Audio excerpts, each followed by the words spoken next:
بسم الله الرحمن الرحيم الحمد لله الذي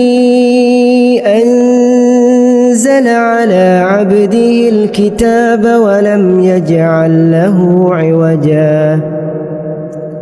قيما لينذر بأسا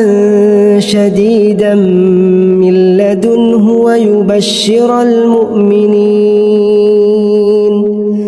ويبشر المؤمنين الذين يعملون الصالحات أن لهم أجرا حسنا ماكثين فيه أبدا وينذر الذين قالوا اتخذ الله ولدا ما لهم به من علم ولا لآبائهم كبرت كلمة تخرج من أفواههم إن يقولون إلا كذبا فلعلك باخع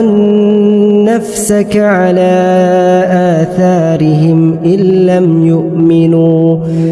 لم يؤمنوا بهذا الحديث أسفا